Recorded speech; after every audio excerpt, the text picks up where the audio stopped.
Et voici la vidéo règle de l'Âge de Pierre Junior, un jeu de gestion et de mémoire pour 2 à 4 joueurs à partir de 5-6 ans. C'est un jeu de Marco Tobner, édité chez Philosophia. Au niveau du matériel, on commence par un plateau de jeu qui représente le village de l'Âge de Pierre. Il y a ici un endroit qui servira de troc et sur lequel nous allons pouvoir disposer les petits éléments en bois que représentent les baies, les argiles avec un pot, un poisson, une défense de mammouth et une flèche. On va en placer un de chaque à cet emplacement-là, qui sera donc la zone d'échange, et les autres éléments seront disposés par 3 sur les zones correspondantes. Ici, il y a les mammouths, on va donc placer les défenses de mammouth. Ici, nous avons l'endroit où on peut cueillir des baies, on va donc mettre les baies à cet endroit ici. Nous avons une carrière d'argile où on va pouvoir disposer les pots en argile.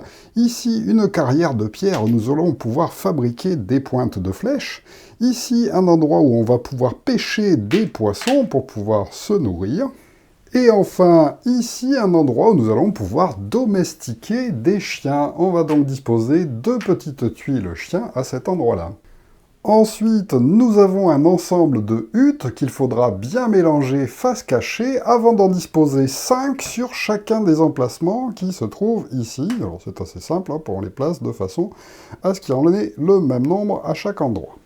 Ensuite, nous avons un ensemble de jetons forêts qu'on va disposer tout autour du plateau de jeu en disposant 4 au-dessus, 3 sur les côtés, et 4 en bas, et encore 3 de l'autre côté, comme ceci. Tac, au hasard, bien sûr, il faudra bien les mélanger avant de les disposer comme ceci, face cachée. Nous avons ensuite des petits plateaux de village pour chaque joueur. Chacun va pouvoir choisir sa couleur en récupérant le mammouth de la couleur de son choix. Et il va disposer ce petit plateau devant lui, comme ceci. Et donc chacun aura son petit plateau devant lui avec le mammouth vers les autres joueurs. Enfin, pour finir, chacun va récupérer un petit jeton représentant le personnage de la même couleur que le mammouth qui est dessiné sur son petit village. Et on va disposer donc ce petit jeton devant nous, de façon à ce que chacun se rappelle bien la couleur de chaque joueur. Il ne nous restera plus alors qu'à placer les personnages correspondants comme ceci en bois sur la case de village de construction qui se trouve au centre du jeu.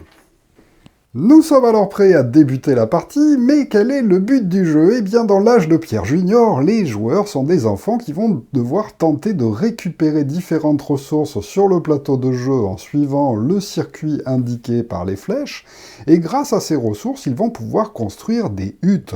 Le premier joueur qui sera parvenu à construire 3 huttes en amenant les objets correspondants, car effectivement, nous allons retourner les 3 premières huttes des petits tas que l'on a fabriqués, et ça nous indique les ressources qu'il faudra pour avoir le droit de construire ces huttes. Pour le déroulement du jeu, c'est assez simple, on va commencer par le joueur le plus jeune autour de la table, et ensuite nous jouerons à tour de rôle jusqu'à ce qu'un joueur ait construit 3 huttes sur son village, et la partie prendra fin alors immédiatement avec ce joueur l'emportant.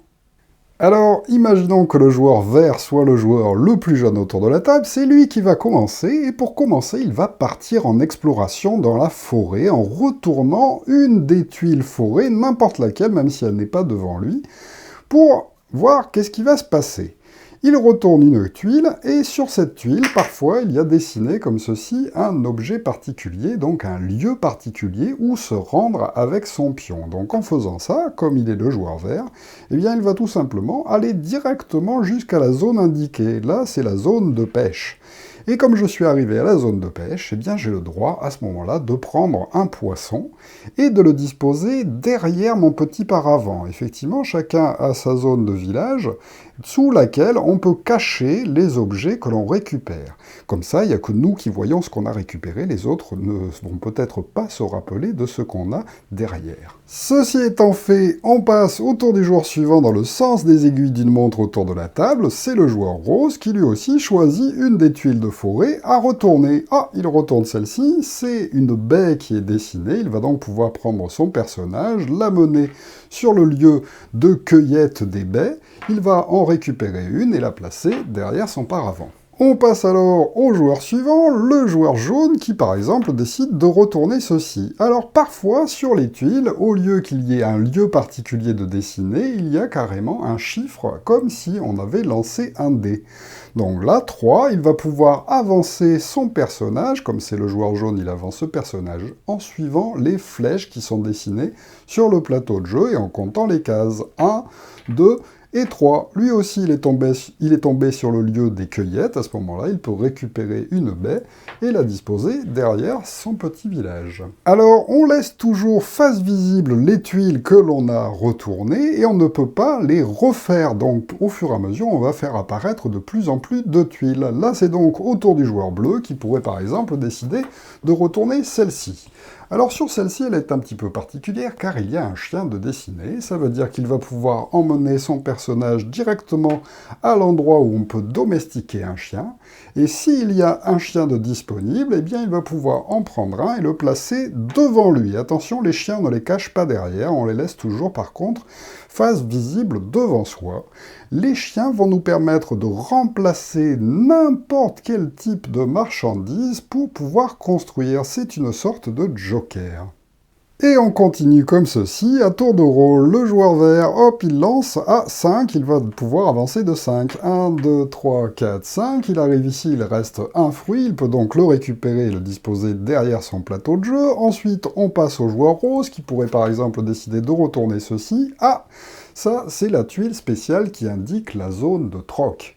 Lorsqu'on va retourner ce jeton, bien entendu, on déplace son personnage jusqu'à la zone de troc qui est ici, et l'on va pouvoir faire, si on le souhaite, un échange avec une des ressources qui se trouve là.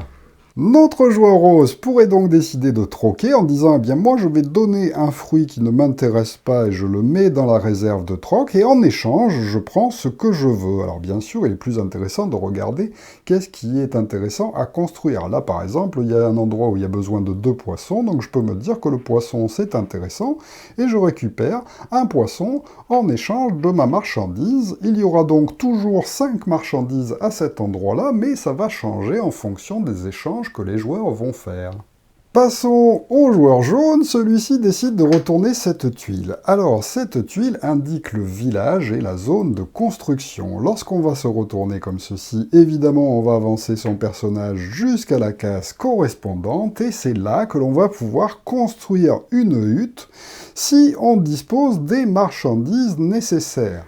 Pour le moment, notre joueur jaune n'a pas assez de ressources. Effectivement, ici, il faut une défense de mammouth, une flèche et un argile pour construire. Ici, 2 poissons, ici, un argile, un poisson et une baie pour pouvoir construire cette hutte-là. Et il n'a pas les ressources suffisantes pour pouvoir acheter et construire une de ces huttes.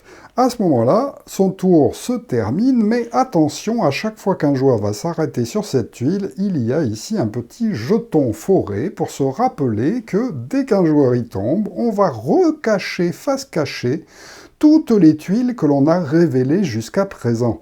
Vous comprenez donc que c'est un jeu de mémoire, car il va falloir essayer de se rappeler où sont les choses intéressantes. Donc le poisson sera caché là, ici il y aura un 3, ici il y aura un 5, ici il y aura la zone de troc, le chien, la zone pour pouvoir construire, et ici la zone de baie. Une fois que tout ceci est caché, en plus de ça, le joueur qui est tombé va pouvoir faire un échange de 2 tuiles de son choix. Par exemple, s'il veut perturber un petit peu les joueurs, il pourrait se dire moi je vais prendre cette tuile-là et l'échanger avec celle-ci. On peut échanger seulement 2 jetons n'importe où autour du plateau, et tout le monde doit bien regarder pour essayer de se rappeler ce qui s'est passé.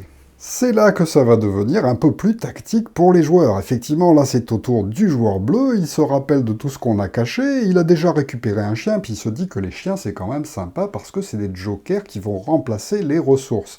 Il se rappelle que le chien est là, il le révèle donc, hop, il fait un tour complet, il revient sur le chien, et comme il est arrivé là, il peut récupérer le 2e chien et le placer devant lui, puisqu'il avait déjà le premier. Alors, il n'y a qu'une seule tuile représentant chacune des régions. Donc vous comprenez que là, personne ne peut plus aller au chien pour le moment car la tuile chien a été révélée. Mais attention, avec les tuiles qui représentent des chiffres, c'est peut-être toujours possible de calculer pour tomber quand même sur la bonne case. Par exemple, le joueur suivant, le joueur rose, pourrait décider de retourner cette tuile car il se rappelle que c'est un 2 et comme son personnage est ici un 2, lui aussi est tombé sur le chien. Alors, lorsqu'il n'y a plus de chien disponible et qu'on tombe quand même sur cette case, eh bien, on peut voler un chien à un autre joueur. Donc là, comme c'est lui le rose et qu'il n'a pas de chien, et que c'est le joueur bleu qui a placé les 2 tuiles chiens devant lui, eh bien, le joueur rose peut très bien lui voler et le placer à son tour devant lui. En revanche, les marchandises, ça ne marche pas pareil. Donc si par exemple le joueur jaune, dont c'est le tour, fait 3, il fait 1, 2, 3, il tombe à cet endroit-là, et malheureusement toutes les baies ont déjà été ramassées par des joueurs, et bien là on ne peut pas les voler à un autre joueur, il n'y a plus de baies, il n'y a plus de baies, pas de chance. Alors évidemment, quand on pense avoir assez de ressources pour pouvoir construire une des huttes qui se trouve à cet endroit-là, eh bien il va falloir trouver le jeton qui nous amène sur la zone de construction dans le village. Et donc là, le joueur vert, il se rappelle que le joueur jaune a échangé la tuile qui correspondait à la construction et qu'il l'a placée ici, s'il se rappelle bien, c'est bien ça. À ce moment-là, il peut prendre son personnage vert, l'amener sur la zone de construction, et à ce moment-là, retirer de derrière son paravent ce qui est nécessaire pour pouvoir construire une des huttes. Il faut bien 2 poissons pour construire celle-ci.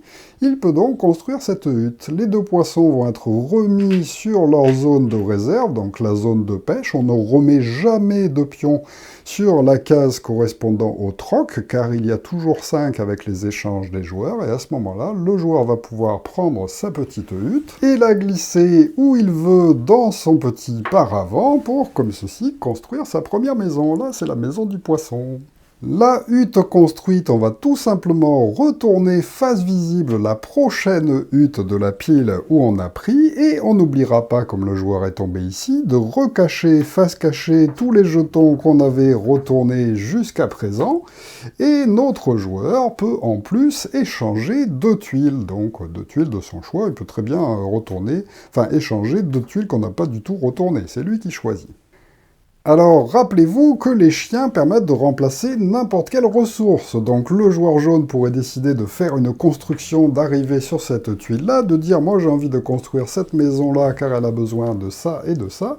Et j'ai un chien qui permet de remplacer le poisson qui me manque. À ce moment-là, le chien utilisé revient sur sa zone de départ. De la même façon, on remet les éléments correspondants à l'endroit. Il construit cette maison-là. On n'oublie pas de retourner la prochaine. Et puis, on n'oublie pas, à la fin de son tour, de recacher, face cachée, toutes les tuiles qu'on avait mises visibles jusqu'à présent. Et ensuite, qu'il échange 2 tuiles de son choix pour perturber un petit peu ses adversaires. Par exemple, il pourrait décider d'échanger ces 2-là. Alors bien entendu, il faut mieux regarder ce que les autres ont besoin pour essayer de les perturber par rapport aux ressources qu'ils ont. On peut donc aussi se rappeler de ce qu'ils ont récupéré, si possible derrière leur paravent, pour les embêter au fur et à mesure en leur prenant les ressources qu'ils ont besoin, et peut-être en construisant les maisons qu'ils auraient pu essayer de construire. Et la partie se poursuit ainsi avec les joueurs construisant de plus en plus de huttes. Si jamais on vit d'un tas, eh bien tant pis, il faudra continuer avec les 2 tas de huttes restants, et on continue comme ceci, en se rappelant bien que sur le marché, quand vous y tombez, vous pouvez échanger plus d'une ressource si vous le souhaitez. Donc par exemple, si je veux absolument récupérer les 2 prunes, eh bien je peux, ou même 2 objets différents, je peux en échange mettre 2 objets différents de façon à ce qu'il y en ait toujours 5.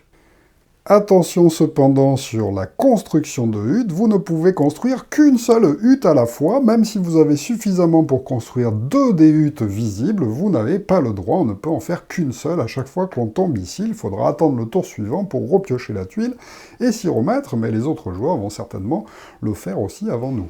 Et la partie se poursuit ainsi jusqu'à ce qu'un joueur construise sa 3e et dernière hutte, et à ce moment-là, le jeu prend fin immédiatement, et c'est ce joueur-là qui l'emporte. Voilà donc pour l'Âge de Pierre Junior, vous l'aurez compris, c'est une version familiale du jeu L'Âge de Pierre, qui est un jeu de gestion plutôt pour adultes, même s'il est relativement accessible, mais il est quand même très abstrait, alors que celui-ci raconte vraiment une histoire. Il est à noter en plus qu'à l'intérieur de la règle, Vous avez une première page qui vous raconte un petit peu l'âge de pierre aux enfants, avec le mammouth Martin qui vous raconte un petit peu toutes les différentes choses qui se passent sur le plateau de jeu et qui reprennent un fond historique, donc c'est assez sympathique. Donc un jeu de Marco Tobner qui avait déjà fait en fait la version Mon Premier Carcassonne, à partir du jeu Carcassonne, et donc qui fonctionne très bien à partir de 5-6 ans, jusqu'à 8-9 ans, ça marche très bien en fait pour jouer en famille à cet excellent jeu qui mélange donc un petit peu de gestion, car effectivement il va falloir quand même réfléchir à ce qu'on essaye de récupérer, repérer autour du jeu. Il y a donc de la mémoire évidemment pour essayer de récupérer avant les autres ce qui est nécessaire pour construire les huttes, et puis avec l'histoire des chiens qui permet d'être un joker, de piquer les chiens aux autres joueurs, d'essayer de tomber sur les cases en trouvant les bons chiffres. Enfin voilà, il y a plein de petites subtilités sur un jeu très très simple qui, lors des premières parties, peut être utilisé de façon tout à fait simple et mécanique, juste en retirant et en jouant avec pas mal de hasard, mais au fur et à mesure des parties, vous allez pouvoir apprendre aux enfants un petit peu de stratégie et de gestion. Donc vraiment très sympathique, avec en plus de magnifiques illustrations de Michael Menzel, qui avait dessiné d'ailleurs l'âge de pierre normal, et puis voilà, des chouettes huttes, en plus à chaque fois qu'il y a des petits éléments nécessaires pour construire la hutte, et bien c'est repris sur le petit plateau avec les différents petits personnages comme ça. Donc c'est vraiment très imagé, très très chouette au niveau illustration, et puis très chouette aussi au niveau jeu de société. Voilà, merci de m'avoir suivi, et à très bientôt pour une nouvelle vidéo règle. Au revoir.